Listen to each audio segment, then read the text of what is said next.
오늘은 예수님께서 성전에서 말씀을 가르치실 때 사람들이 아주 놀라워하고 기뻐하며 예수님 말씀에 청종하였더라라는 이야기가 먼저 소개되어지고, 그 다음에 이어지는 두 가지 소재의 내용들이 오늘 본문이 되겠습니다. 하나는 종교인으로서 존경받는 한 서기관들의 모습을 주님께서 이 대화의 주제로 정하여서 가르쳐 주셨고, 또 하나는 헌금함 앞에 앉아서 사람들이 헌금하는 것을 보시고서 이야기해 주신 내용이 되겠습니다. 이 세 가지 내용이 다 다른 주제이지만 한 가지로 공통적으로 오늘 주님 우리에게 주시는 메시지를 하나 찾는다면 우리가 어떻게 주님을 사랑할 수 있는가입니다. 어떻게 주님을 사랑할 것인가, 우리가 주님을 어떻게 사랑할 것인가를 배우기를 원한다면 주님이 우리를 어떻게 사랑하셨는가를 먼저 발견하게 되시기를 축복합니다. 우리가 그것을 알지 못하니까 주님을 사랑하는 게 힘겹습니다. 억지가 될 수도 있고, 외식이 될 수도 있고, 인색하게 될 수도 있고, 오해하게 되어지는 것이죠. 하나님 우리를 어떻게 사랑하셨는가를 알게 되어지면 우리의 삶의 변화와 마음의 변화가 당연하게 자연스럽게 이루어지는데, 우리가 그것을 깨닫지 못할 때 우리의 마음의 중심을 잃게 되고 우리의 믿음의 여정, 하나님과 우리의 관계가 종교적인 행위로 얼마든지 바뀔 수 있습니다. 오늘 첫 번째 예수님께서 이야기해 주신 주제는 그리스도와 다윗의 관계입니다. 사람들이, 특히 서기관들이 뭐라고 가르쳤냐면 다윗의 자손으로 그리스도가 오신다. 이것은 무슨 말일까요? 혈통적으로 유대인의 혈통 가운데 아브라함과 다윗의 자손으로 오셨던 것처럼 마태복음에 그 메시아가 우리 민족이다. 혈통으로, 여러분 만약에 메시아가 대한민국 사람으로 오신다, 그럼 우리가 얼마나 기분이 좋겠습니까? 일본 사람이 아무리 우리를 막 괴롭혀도, 우리를 무시해도 예수님께서 메시아가 한국 사람으로 오기로 돼 있다, 이렇게 기록이 돼 있다면 그 자부심이 얼마나 대단하겠습니까? 그들은 그것이 기뻤던 거고, 그 자부심으로, 그 정체성으로 하나님의 백성으로 사실은 오랫동안 대단하죠. 유대인들도 많은 고난이 있고 하나님 앞에 약속을 지키지 못하고 온전하지 못한 모습이 있었기 때문에 하나님의 연단도 많이 받았고 하나님의 침묵 가운데 어려움을 겪기도 했지만, 그들이 그 모든 고난 속에서도 흩어진 디아스포라의 삶을 살아도 가는 곳마다 회당에서 모이고 모세의 율법과 그 하나님 말씀을 지키며 살고 가르쳤던 이유는 바로 이러한 그들의 정체성 자랑하는 그러한 특권 의식이죠. 선민 의식이죠. 그런데 그 다윗의 자손으로 오는 메시아에 대해서 다윗이 고백했던 시편 110편의 말씀을 소개하면서 예수님이 가르치신 겁니다. 다윗이 그 메시아를, 그 예수를, 하나님의 아들을 주라고 고백했는데 어찌하여 다윗의 자손이 되겠느냐. 이 두 가지는 성립되기 어려운 문장이지만 사실은 어떻게 성취되냐 하면 예수님께서 정말 다윗의 자손으로, 다윗이 자기가 살아생전에 부활했던 주를 바라보았던 그 예수님께서, 하나님 우편에 앉아 계셨던 예수님께서 인간의 모습으로 오시면 이게 가능한 것이죠. 그래서 그런 이야기들을 기쁘게 받아들였다. 여러분, 우리가 우리의 혈통의 자랑, 내가 육체적으로 자랑할 수 있는 것들을 떠나서 하나님께서 우리를 얼마나 사랑하셨는가, 또 예언되어진 그 말씀이 어떻게 성취되어졌는가를 보고 기뻐할 수 있는 자 되기를 원합니다. 오늘 실질적으로 이 서기관들이 어떻게 신앙생활 했는가를 통하여서 하나님을 어떻게 사랑할 수 있는가를 우리가 배우게 되기를 원합니다. 이 서기관의 모습은 그들이 하나님의 율법을 가르치는 교사와 같은 모습이었기 때문에 그들은 존경을 받는 사람들이었습니다. 기도를 하면 기도의 원형과 같고 아무 때나 기도를 부탁해도 기도를 잘하고, 시장에서나 성전에서나 잔치 자리에서나 늘 존경받는 자리에 있었던 사람입니다. 여러분, 선생님이라는 존재는 늘 누군가를 가르치잖아요. 그렇기 때문에 존경받는 자리에 있는 거죠. 제자가 되는 것이죠. 누군가의 어떤 가르침을 통하여서. 근데 그 서기관들의 그 종교적인 행위가 늘 존경받는 자리가 되어져서 그렇게 보여지고 그것이 당연하게 여겨졌는데, 예수님은 그들을 책망하고 조심하라고 이야기하고 계시는 것입니다. 여러분, 우리도 서기관이 되기 쉽습니다. 언제요? 하나님의 말씀을 듣고 내가 그 하나님의 말씀대로 내 삶의 변화가 이루어지지 않은 상태에서 더 존경받는 게 얼마나 위험한가를 아셔야 됩니다. 그래서 이 목회자가 참 위험합니다. 늘 말씀으로 가르치는 자리에 있고 그렇게 해야 된다는 것을 보여주고, 사람들이 또 얼마나 우리 목사님 그러면서 존경을 하고 그렇게 존대하고 인정해주고, 그것이 당연해지면 큰일 납니다. 그래서 저도 참 오늘 말씀은 저에게 주시는 말씀인 것 같기도 하고, 하나님의 말씀을 받고 이 종교적인 행위로 드러나는 것에 그냥 만족하는 것, 왜 바리새인들과 사두개인들과 서기관들이 예수님께서 그렇게 견디기 어려운 외식하는 자로 저주하는 대상이 됐을까? 오늘도 조심하라고, 이 얘기는 오늘 저를 포함해서 우리 모두에게 하시는 말씀입니다. 너희가 잘못하면 서기관이 돼. 잘못하면 이 외식하는 자가 될 거야. 이 이야기를 하시는 거잖아요.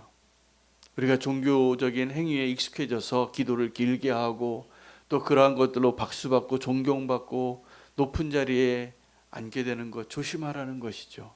우리가 정말 신앙생활을 제대로 한다면 우리는 끊임없이 계속 겸손해지고 낮아지려고 해야 될 것입니다. 하나님 앞에서 또한 사람들 앞에서 할 수만 있다면. 근데 종교적인 모습으로 내가 그렇게 종교적인 그 박수받고 인정받는 것에 대해서 익숙해지면 그거 위에서 우리가 신앙생활하는 것을 하게 되어지는 것이죠. 근데 정말 신앙생활을 제대로 하는 사람들은 사실은 그러한 겉으로 보이는 칭찬과 종교적인 행위가 없어도 하나님과의 나의 관계가 더 친밀해지고 자유해지고 정직해지고, 이게 정말 건강한 신앙인의 모습이어야 합니다. 근데 하나님 앞에 왜 이렇게 되어질까? 왜 외식하는 자가 될까? 여러분, 내 안에 서기관이 왜 생길까요? 왜 바리새인이 되고 왜 사두개인이 될까요? 하나님 앞에서 우리의 삶이 변화되지 않으면,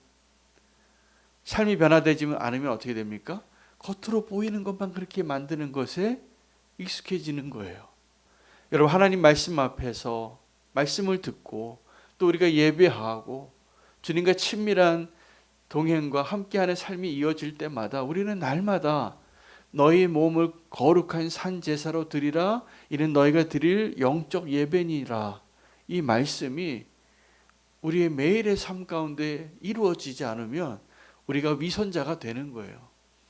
너희의 몸을 거룩한 산 제사로 드리라, 이게 영적인 예배인데 우리는 우리의 삶의 영역들, 먹고 마시고 친구를 만나고 내가 보는 것, 먹는 것, 입는 것, 이 모든 것들이 예배의 영역이 되어야 돼요.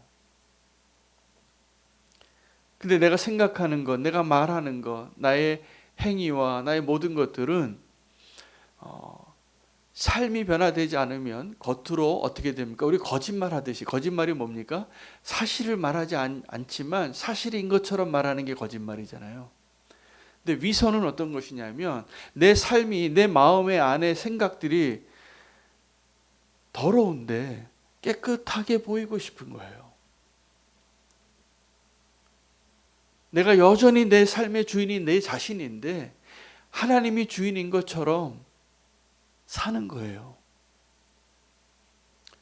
이것을 지금 경고하고 계시는 겁니다. 하나님을 사랑하려면 우리의 삶의 변화가 있기를 원합니다. 세 번째 이야기이죠. 오늘 본문의 세 번째 단락에 있는 내용은 헌금에 대한 것입니다. 예수님께서 헌금함 앞에 앉았습니다. 이 성전에 보면 들어갈 때 헌금함이 있었어요. 그 부자들은 돈을 많이 넣었는데 많은 부자들이 돈을 많이 넣었더라 이렇게 기록이 되어져 있습니다. 그런데 이 헌금함에 넣는 것이 부끄러울 정도로 가난한 과부가 아주 적은 돈을 넣었는데 예수님이 그걸 보시고 기뻐하신 거예요. 왜냐하면 예수님은 모든 걸 아시잖아요. 모든 걸 아시는데 이 가난한 과부가 몇백 원, 한 돈 1,000원에 해당하는 금액을 넣었는데 그게 그의 전 재산이었어요. 그의 모든 생활비였어요. 그럼 어떻게 이런 일이 가능하게 될까? 헌금에 있어서 우리는 헌금이 우리가 하나님을 향한 사랑과 헌신의 증거가 되기도 합니다. 누가 흔히 그런 얘기 하잖아요. 진짜 회개는 지갑이 회개하는 거라고. 지갑 회개하는 거라고. 우리는 그만큼 주님 앞에 주님 헌신합니다, 사랑합니다, 이렇게 말하면서도 지갑 여는 게 쉽지 않거든요. 근데 이 지갑이 오늘 이 헌금에 대해서 예수님께서 그걸 보셨다는 것 자체가 놀라운 일이죠. 우리가 헌금할 때 주님께서는 근데 헌금에 중요한 원칙이 있습니다. 사람들은 이 헌금의 금액을 보는데 주님은 이 헌금의 비율을 보시는 거예요. 그래서 11조라는 것 자체가 비율이잖아요. 근데 이 11조를 우리는 막 비율을 따져서 이게 새 전인가 새 후인가 막 이렇게 따지면서 이야기하시는 분이 있는데 실제로 이 11조의 가르침의 가장 중요한 핵심은 뭐냐면 내 삶의 주인이 누구인가예요. 그래서 이 11조가 신앙생활을 하는데 이걸 너무 강조하면 요즘 굉장히 부담스러워하는 시대이기 때문에 돈에 민감하고 그것은 이전에 11조나 이 헌금에 대한 설교를 너무나 잘못했기 때문이죠. 근데 여전히 이 돈에 대한 설교는 중요합니다. 왜냐하면 예수님이 돈 얘기를 굉장히 많이 하셨어요. 그럼 사실은 설교할 때도 이 돈 얘기를 많이 안 하면 예수님이 하신 이야기 중에 상당 부분을 놓치는 거예요. 왜일까요? 예수님이 돈을 사랑해서가 아니라 우리가 돈 사랑하기 때문이에요. 그럼 11조가 왜 어려운가? 11조의 의미는 다른 것이 아니라 11조는 사실은 신앙인에 있어서 어떠한 이 성숙한 신앙인의 증거냐 이런 걸 떠나서 내 삶의 주인이 누구인가를 고백하는 기회들이에요. 근데 11조 드리는 게 생각보다 다 어렵습니다. 11조 다 어려운 거예요. 그럼 그 어려운 이유가 뭡니까? 자꾸 내 삶의 주인을 내가 되고 싶은 거죠. 내가 소유하고 내가 통제하고 내가 책임지고. 근데 내가 통제하고 책임지기 위해서 가장 좋은데 나의 삶을 내가 통제하기 있어서 가장 그 수단이 되어지는 게 뭐냐면 돈이에요. 돈을 많이 갖고 있으면 내가 부자가 된 것 같고 행복하고 안정감을 느끼고 내가 돈이 없으면 내 미래가 걱정되고 하루하루 어떻게 살까 염려가 되어지고 내 관계가 다 영향을 받는 거예요. 근데 믿음으로 사는 것은 정반대거든요. 정말 내 삶의 주인이 하나님이시라면. 근데 이 과부가 가난한데 그 일을 성공한 거죠. 그래서 예수님이 기뻐하신 거예요. 금액 때문이 아니라 그 과부의 마음 때문에 기뻐하신 것이죠. 그 옥합을 깨트린 여인, 마지막에 예수님께서 십자가로 가기 전에도 제자들은 그 여인의 마음의 중심을 읽지는 못하고 이거 얼마나 비싼 건데 300데나리온인데 그 300데나리온이 꽤 많은 돈이에요. 그 동일한 시대의 금액의 액수 가운데 오병이어 사건이 있었을 때 제자들이 5,000명 한 끼 식사가 200데나리온이었거든요. 그러니까 얼마나 많은 돈이에요. 큰 돈이죠. 근데 그거를 예수님 발 씻는 데서 깨트린 거예요. 향기를 내고. 이것은 뭘 의미하냐 하면 마음의 표현이고 그 마음의 표현이 이렇게 되어지는 것은 내 인생의 주인이 누구인가가 증명되어지는 것이죠. 부자 청년은 이 종교적인 모습에 있어서는 칭찬받는 자였어요. 율법을 다 지켰어요. 자랑할 정도로. 그리고 예수님도 인정할 정도로. 그거 맞다. 그리고 이 청년이 사랑스러워서 한 가지 부족한 것이 있는데 내 소유를 다 팔아서 가난한 자들에게 나눠주고 나를 따르라. 이게 어려운 거죠. 근데 이게 어려운 것은 정말 내 삶의 주인이 하나님이 되어지는 것이 안 됐는데도 이 예수님이 칭찬할 정도로 종교적인 모든 모습들을 만들 수 있다는 것이죠. 그렇게 살 수 있다는 것이죠. 그리고 그것이 기쁨이 되고 자랑이 되어지고. 어떻게 주님을 사랑할 것인가? 이 서기관들의 그 위선적인 종교적인 모습을 통해서 우리는 삶의 변화, 그리고 이 가난한 과부의 헌금을 통해서 우리가 배워야 할 것은 내 마음의 변화, 정말 내 삶의 주인이 누구인가를 결정하는 것. 여러분, 우리가 하나님의 말씀 앞에 서고 우리 신앙생활을 오래 하면서 내 삶이 변화되어지는 게 축복이잖아요. 근데 삶이 변화되어지지 않으면서 그런 척하고 사는 게 위험하다는 걸 말씀해 주신 거예요. 우리가 주님을 주님이라고 고백하면서 여전히 주님이 내 주님이 아닌 거예요. 내가 주인인 거예요. 그 주님은 내가 원하는 대로 들어줘야 하는 종과 같은 존재가 되는 것. 사실은 위치가 바뀌었잖아요. 주님이 내 삶의 주인이 되어지는 것을 기뻐하는 예배자 되시기 바랍니다. 오늘 어떻게 주를 사랑하실 것인가 고민하고 결단할 수 있게 되기를 원합니다. 하나님 앞에 정직하게 서셔야 돼요. 오늘 공통점이 뭐냐면 주님은 다 보고 계시고 다 알고 계시는 거예요. 아무리 종교적으로 신앙생활을 잘하는 것처럼 외식적으로 완벽하게 사람들한테 보여도 주님은 그 사람의 마음의 중심이 다 보여요. 과부의 마음의 중심이 다 보여요. 오늘 이 시간에도 주님이 우리의 마음의 중심을 다 보고 계신다는 것이 두려운 일이 아니라 위로가 되시는 한 분 한 분 되시기를 축복합니다. 오늘 그 주님 앞에 함께 더 가까이 나아가기를 원하고 말씀 붙잡고 기도하겠습니다. 오늘 함께 기도할 선교사님